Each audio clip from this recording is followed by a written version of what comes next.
Les animés japonais regorgent de pépites en tout genre et bien souvent certaines se noient sous la masse déjà présente et n'arrivent pas à se faire une place parmi le grand public. Dans cette vidéo les gars, on va parler de 3 animés japonais assez courts faisant moins de 13 épisodes et qui sont vraiment à découvrir au plus vite. Et comme je les ai vus très récemment et à la suite, je ne pouvais que vous en parler et bien sûr sans aucun spoil. Donc pensez à mettre le petit pouce bleu et vous abonner les gars et on est parti pour tout découvrir. Et pour commencer la vidéo les gars avec du très lourd, on va commencer avec l'animé qui est présent sur la miniature. Je vais bien sûr parler de Grimgar, un animé fantastique aux allures de RPG vraiment sympathique. Plutôt connu au Japon sous le nom de Aito Gensu no Grimgar, cet animé a la particularité de ne pas avoir un seul héros, mais plusieurs à l'intérieur d'un petit groupe d'aventuriers partageant un même destin.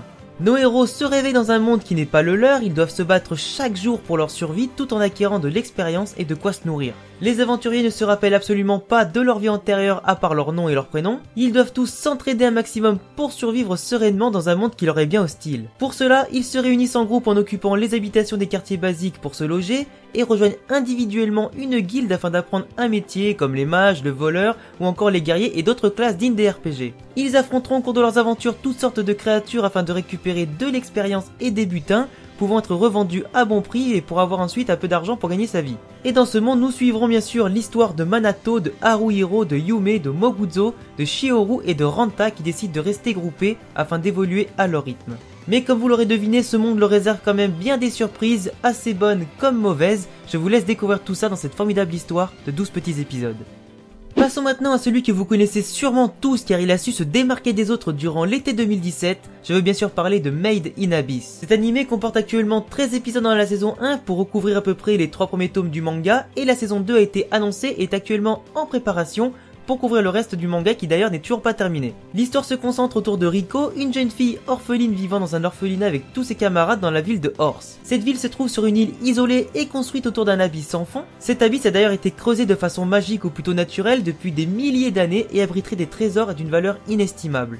Très vite, les hommes ont décidé de partir l'explorer et les investissements ont fait prospérer la ville et les recherches. Les expéditions à l'intérieur de l'abysse sont formées à partir d'experts formés spécialement pour cela et pour partir à l'aventure. Les sifflets blancs représentent d'ailleurs l'unité d'élite parmi les aventuriers et selon la couleur du sifflet que l'on porte, on ne peut pas dépasser certaines zones de profondeur jugées beaucoup trop dangereuses. Notre héroïne Riko est une débutante d'ailleurs au sifflet rouge et souhaite parcourir l'abysse entière en devenant un sifflet blanc tout comme sa mère disparue l'était autrefois. Et c'est d'ailleurs durant une expédition que Riko va avoir la chance de rencontrer Regu, un robot à l'apparence humaine au pouvoir incroyable et avec qui elle tentera de traverser l'abysse jusqu'à atteindre le fond malgré la malédiction qui l'entoure, tout ça dans l'espoir de retrouver sa mère disparue il y a de cela quelques années. On a vraiment là les gars un animé vraiment très intéressant avec une histoire très touchante, un déroulement plein de dangers et d'événements inattendus qui sauront vous surprendre, soyez-en sûrs. Et pour conclure la vidéo les gars, laissez-moi vous parler de Danmachi, une petite pépite dont on n'entend pas souvent parler mais qui a eu un gros succès à partir de son light novel au Japon.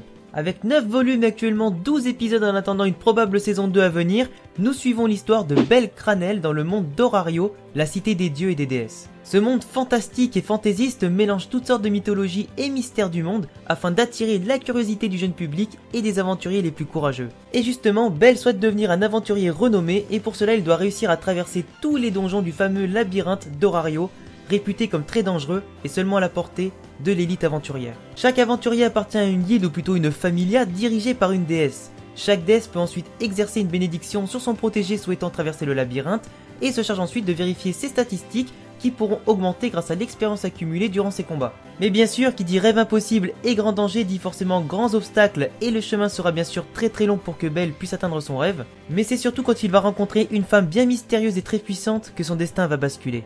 Personnellement les gars, j'ai adoré les light novels de Danmachi et le voir en animé avec l'OST, les combats dynamiques, la découverte de ses personnages et de son univers. Franchement les gars, sans vous mentir, j'ai pas pu décrocher, je me suis tapé les 12-13 épisodes à la suite en une soirée. En tout cas c'est un univers fantastique qui devrait vraiment vous plaire et j'attends vraiment vos retours dans les commentaires. Et voilà les gars, c'était tout pour cette vidéo. Si elle vous a plu, je vous laisse bien sûr me mettre un gros pouce bleu pour m'aider à référencer non seulement la chaîne mais aussi la vidéo et bien sûr je vous laisse vous abonner également si vous me soutenez. Sachez en tout cas que le contenu va devenir de plus en plus lourd et de plus en plus travaillé au cours de l'année, on va vraiment produire du lourd pour tout exploser en 2018. Tu peux me suivre sur mes réseaux Facebook, Twitter, Discord et Snapchat, il y a tous mes liens dans la description et on se revoit bientôt pour une prochaine vidéo. Ciao les gars!